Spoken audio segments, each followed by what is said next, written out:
2025 chewed me up, spat me out, and then decided to have a wee on me to make matters worse. Now, look, if you're watching this, you've had a challenging year, or even if you're watching this and you've had a fantastic year, here's three practical, life changing lessons I've learned from this year that I will carry with me for the rest of my life, and I hope you do too. Lesson number one, I've learned firsthand the most anxiety actually comes from the concept, the Zeigarnik effect, which I've spoken about before. Basically, it's the principle that open loops in our mind want to be closed. And until they get closed through input, they will linger and linger and linger. At the start, when psychology started to get taken a little bit more seriously, this lady called Zeigarnik, interesting name, was observing in a cafe, and she realized that when waiters had an open table, which means the bill hadn't been paid for and the table was still open for service, whether that's drink, food, whatever, they remembered 95% of the order. They remembered 95% of that bill. As soon as that tab got closed, they would instantly forget most of it. And this was repetitive. This wasn't just through one person or one waiter or waitress. This continued to happen. And this got labeled the Zeigarnik effect, which is the principle that open loops in the mind want to be closed. And until they get closed through input or output, they will linger. Anxiety is a signpost. It's our brain trying to help us most of the time and direct us towards the things we need to solve. Now, I've also put here most of the time in brackets. All right, because most of the time. Now, are there times when anxiety is going to hit for things outside of our control? Yes, 100%. And I'm not saying that you can decide whether you're anxious or not, but what I am saying is that you can decide to half it most of the time.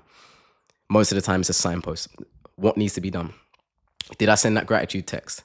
Did I let that person know how much I love them? Did I finish that email I was going to send? Did I send off that email I was going to send? Did I create that thing? Did I write? Did I read the book today? Did I do that thing I was meant to do? And most of the time, if the answer is no, that open loop calls us to worry. Lesson number two. The importance or the power of breaking a limiting belief. Now, a limiting belief is a limit to what you think you can do in whatever area that is, whether that's physical fitness, finances, business, communication, speaking with somebody, relationships, blah, blah, blah. The list goes on and on. But a limiting belief is basically, this is how much I can do. I don't think I can do any more than this.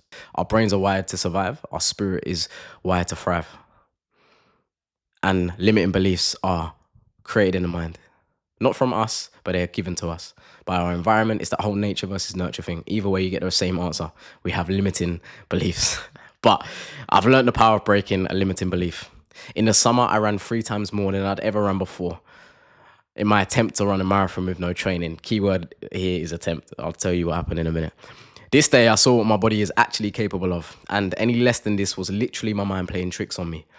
Now, when I go for a 5, 10K run, my mind doesn't bother trying to tell me you've run enough or stop, we're tired. Why? Because the evidence of running 40K would quickly shut him up. Now,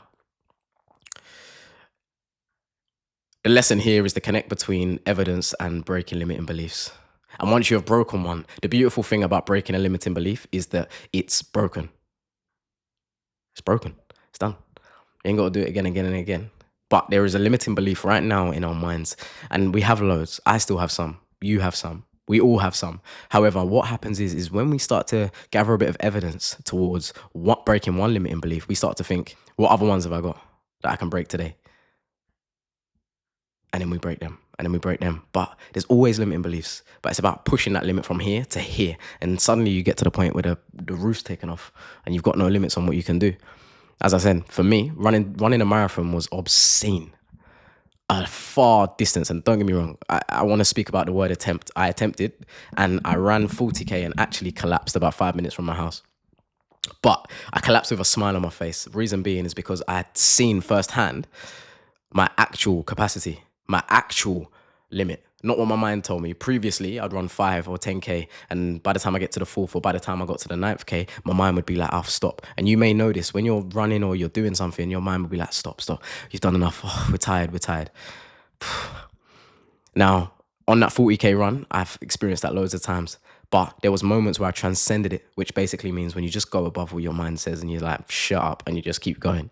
And I realized how much more capable I was than I thought I was. And you may have been in the exact same position where you've gone one day of doing something far beyond what you previously could have done.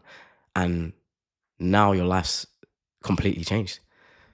Because now, as I said, when that limiting belief tries to come back in, or you're running a 5K again, or you're running a 10K again, and your mind's like, bro, you need to stop. Like we've done enough. You'll be like, shut up. I ran 40. Chill. And then you can just keep going. Lesson number 2 is the power of breaking a limiting belief. It doesn't have to be big. Start small. A limit in your mind, break it, and watch how your life will change. The next one. I've learned what real friendship actually looks like. Setting standards within brotherhood isn't harsh, it's virtuous. I've seen firsthand how maintaining high standards subtly but powerfully elevates the people you choose to walk with. While growth is never caused by one factor alone, the environment you keep undeniably plays a role. I've had a close friend of mine lose 15, 20 kilograms. I've had another friend of mine start boxing. I've had another friend of mine do his thing. I've had another friend of mine getting ideas to start a business. I've had another friend of mine. And what I realize is the power of setting standards with who you surround yourself with. High standards can easily be misunderstood or resisted, but the evidence speaks for itself. Now, when you have standards for yourself, and then you extend those standards to who you spend your time with, you'll quickly realize that a lot of the people you spend your time with will suddenly start to up their own standards. And that by having standards for who you surround yourself with, especially in the context of this, I'm talking about brotherhood. When you have these standards for the people that you spend time with, you'll quickly see some will react and you will be dragging the best out of people. The amount of people in your life or the amount of people in the world that are waiting for somebody to set the standard, to raise the bar up, to feel inspired. You could be the spark that creates a fire in somebody's life, a good fire. And that high standards can easily be misunderstood or resisted, but the evidence speaks for itself. Standards don't push people down. In fact, they lift them up. And lifting those around you is one of the highest forms of love. It's the kind of love I wish someone had shown me when I was younger. This is a lesson that I've learned from this year, and it's incredibly powerful. You can be told to resist standards, or no, don't have standards, or you're this, or oh no, that's not fair. If you have standards in your life, extend those standards to the people that you surround yourself with, and you will quickly see that the levels of people will up in their lives. That you will be the spark to helping so many people around you raise their game and raise their standards. Standards are virtuous. Now that doesn't mean. Now also, I will say, do not hold people to a standard that you don't hold yourself to. This isn't always about the standards that you hold for yourself, putting them onto other people. However, there needs to be a standard. First of all, you need to set it. And then second of all, you need to come up with what it is. What standard do you hold for the people around you? Having friends that train has made it a lot easier for me to train. Having friends that have that standard and constantly seeking these things, I've learned a lot from my friends because I have that standard for who I allow that close to me. Have a standard, set it. It is virtuous. It is not negative. And as people will tell you that's dragging people down, and in fact, it is doing the absolute opposite. It's raising them up. People need to be inspired. People want to be inspired, and you can be that spark of inspiration. I got an extra lesson from 2025. Forgive me, I'm in my dressing gown, but I got an extra lesson from 2025, and I was spitting bars, but my camera died, so we're gonna do it again. But the last lesson is understand the enemy. Now, I've learned a lot about the enemy this year. I don't want to get too spiritual on you, but let me tell you what I wrote. I've learned how he attempts to discourage us and how he has an intention of tearing us down. Nothing personal, but because of the glory God's placed in us for him. What I mean when I say I've learned about the enemy is his tactics to derail us, his tactics to discourage us, his tactics to break our spirit. And if I'm honest, for myself, he could have easily broken me down. Easily, if it wasn't for Christ Jesus. I've learned again firsthand the power of Christ and calling him into every room, conversation, every place that I'm in. Not necessarily for the benefit of the place, but ultimately for the benefit of me, because I need it. Now, he has to be there. Now, as I said, I don't want to get too spiritual on you, but throughout this year, I've had multiple times where I didn't even want to get out of bed. The motivation weren't there. I'm questioning why about a bunch of things. Purpose, refining my purpose. I left my job, going into a completely new career, starting a business. All of these things that I've done this year, which I'm incredibly grateful for and I'm so thankful for, they come with the payment of pressure. They come with a payment of doubt. They come with a payment of all sorts of things. There's always flip sides. Every light has its dark. Every dark has its light. And as I said at the start of this video, 2025 has chewed me up, spat me back out, and then had a wee on me. But it's been for good reason, if there is any good reason for that. It's been for very good reason. I've learned a lot of lessons. However, this is the lesson, if any, that I want you to take away from this video. In every environment, I've had to call Christ in some capacity because I cannot be left alone without him. Maybe some people can lead their own life without divine intervention or without a motivation, without something outside of them, something guiding them outside of them. But I've learned I can't. And I'm thankful because that means I'll continue to call on his name and give him the glory for any achievement, milestone, or accolade that I have in my life. Now, practically, what do I mean by this? It's Christ for me. I don't know what that looks like for you. If you lean on your own understanding, the enemy will have a field day with you. He'll break you down.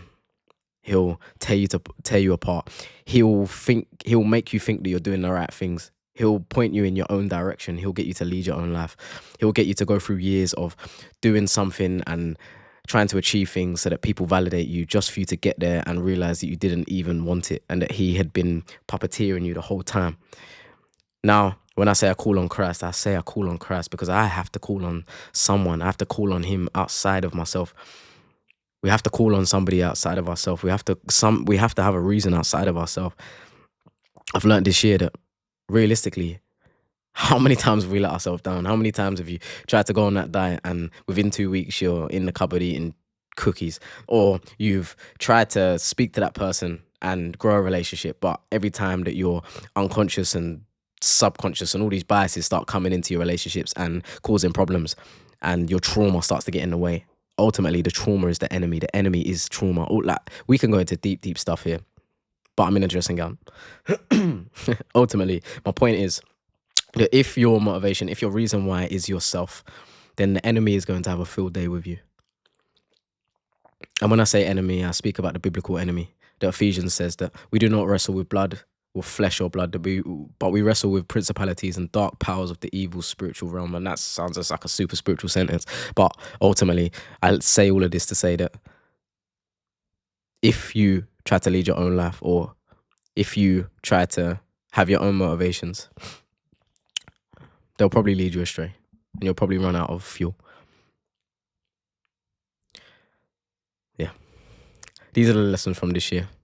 I think there's a couple others, but that was a bonus one. I think I've already done 3. I don't know. I'm tired. It's late. Guys, what's the love? I'll see you in a bit.